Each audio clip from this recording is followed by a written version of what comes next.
میں زلفی بخاری کا اسٹیٹمنٹ سنا دوں. مجھے ایک بڑا اچھا ٹویٹ بھی کیا اس پہ کسی نے اور میں نے بھی کیا. زلفی بخاری صاحب کل جب گئے تھے وزیر اعظم کے ساتھ تو اوورسیز کے منسٹر تھے, تو ٹرمپ نے ان کو یا ٹرمپ کی فیملی نے ان کو رسپیکٹ دی اس لیے کہ وہ ریاست پاکستان حکومت پاکستان کے نمائندے تھے اور وزیر اعظم عمران خان کے ساتھ مشیر گئے تھے.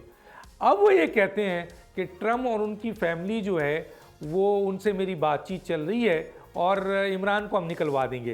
اب ان کی حیثیت یہ ہے کہ وہ کرپشن کر کے یہاں ایبسکانڈر ہیں, اشتہاری ہیں, قانون کے اشتہاری ہیں, عدالت کے اشتہاری ہیں, حکومت پاکستان کے ایبسکانڈر ہیں, کرپشن کر کے ملک سے بھاگے ہوئے ہیں.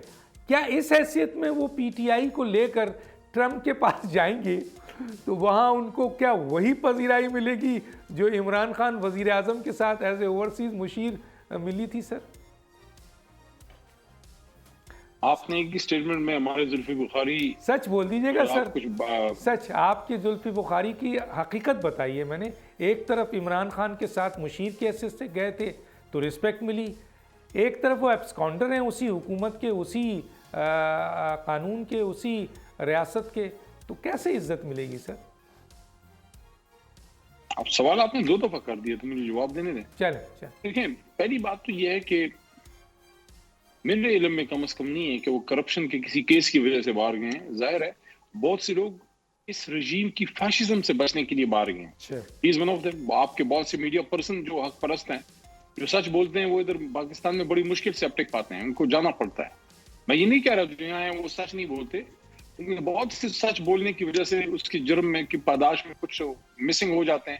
جیسے عمران ریاض مسنگ ہو گئے, جیسے ابھی تک اولیاء مقبول جان صاحب کس گناہ کی پاداش میں, کوئی 70 ایئرز اولڈ میرے خیال میں ہوں گے, وہ اندر پڑے میں اٹھائیں نا کوئی لوگ ان کے لیے آواز, میڈیا سے ان کا تعلق ہے. پھر محیط پیر زادہ کو دیکھیں بار بار. سر آپ کے دور میں بھی تو دو دفعہ نکالا گیا سر, کسی اوروں کو بند کیا گیا, نکالا گیا, نوکری سے نکالا گیا.